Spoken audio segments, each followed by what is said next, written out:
All right, let's dive in. We're going to journey back through 1,000 years of history to really get our heads around the incredibly complex, often difficult, and sometimes brilliant story of Jewish life in Europe during the Middle Ages. So here's the big question, the one that really frames this whole story. How did they do it? How did a minority group facing immense pressure, constant upheaval, and growing hostility manage to not just survive, but in some cases, truly flourish for a whole millennium? It's a fascinating puzzle, and that's what we're going to unpack today. Okay, so where do we even begin? Well, our story really kicks off right in the aftermath of a fallen empire. The Roman world is fading away, new kingdoms are popping up, and into this changing landscape, Jewish communities start putting down roots all across Europe, laying the groundwork for the next 1,000 years. Now, 1,000 years is a long time, so to make sense of it all, we're going to break it down into three main chunks. First, you've got the early period, from roughly 500 to 1,000. Think of this as the foundation-laying era. Then comes the High Middle Ages, a really dynamic time of both amazing success and growing tension. And we'll finish with the late period, which unfortunately was an age of crisis and expulsion.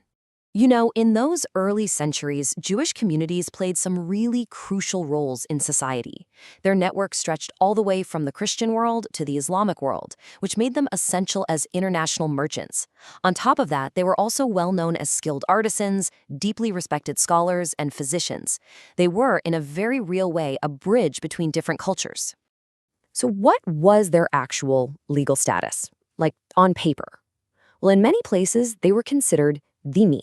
Now, what that meant was they were granted protection, they had the right to practice their religion, and even govern their own communities.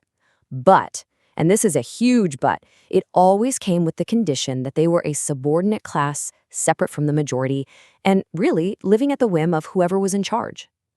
And that fragile subordinate status really sets the stage for what happens next in the High Middle Ages. This era is just a massive story of contrasts. On one hand, you see incredible cultural and economic success, but on the other, it's all happening under the constant looming shadow of danger. So, what was fueling all the success? A few key things, really. Their communities were strong and largely self-governing. There was this deep cultural emphasis on literacy and scholarship. And of course, those powerful international trade networks were still a huge asset. All of this came together to create a genuine golden age of culture, especially down in Spain, with incredible advances in philosophy, poetry, and science. But things started to change. As medieval society got more rigid, a lot of doors that had been open, well, they started slamming shut. Jews were barred from owning land and from joining the powerful trade guilds.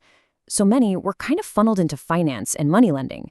See, Christian rules at the time forbade charging interest on loans, which created a huge economic need.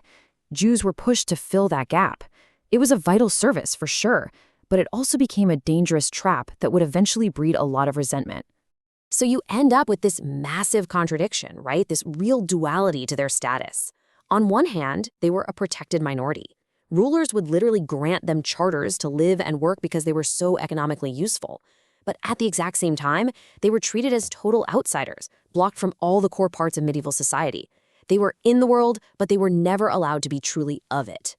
Yeah, that kind of balancing act, it was never going to last forever. As we move into the late Middle Ages, the whole mood just shifts dramatically. All that tension that had been simmering just below the surface for centuries, it's about to erupt into open, widespread, and violent persecution. And if you had to pick a single year where everything changed, it would be 1096. The call for the First Crusade unleashed this wave of religious fanaticism across Europe. But on their way to fight in the Holy Land, these crusading mobs decided to turn their violence on the so-called infidels they found at home. The massacres of Jewish communities that followed, especially along the Rhine River, were a horrifying and irreversible turning point. And this physical violence wasn't just random. It was fueled by poisonous new myths. The blood libel was one of the worst, a monstrous, completely fabricated lie that Jews murdered Christian children to use their blood in religious rituals. This slander wasn't just baseless. It was a devastatingly effective weapon for stirring up hatred and justifying mass murder. This whole terrible pattern of scapegoating hit an absolute horrifying peak during the Black Death. You can literally see the mechanism at work. Step 1, a terrifying, inexplicable plague arrives. Step 2, absolute panic and confusion take over. People are desperate for an explanation, for someone to blame. And that leads to step 3, They need a scapegoat. So, step 4, the outsider community, the Jews, are accused of poisoning the wells. And the final tragic step? Those accusations lead to massacres and the total destruction of hundreds of communities. And so, the final act of this crisis wasn't just violence. It was total removal, expulsion.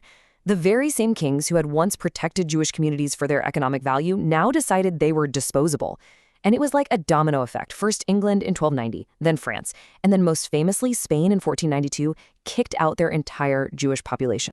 So, after all that, 1,000 years of building, of flourishing, and then of facing absolute crisis, what's left? What's the lasting legacy of this whole period? Well, it turns out it profoundly shaped the future, not just for the Jewish people, but for all of Europe. The impact was huge, and it really goes in two directions. For Jewish identity, centuries of hardship forged even stronger community bonds and a culture of incredible resilience and adaptation. For European society, it set dangerous precedents for how minorities would be treated for centuries to come, and it left behind a dark, complicated legacy of intolerance that would surface again and again. And that really brings us to our final question, because this isn't just a bunch of ancient history.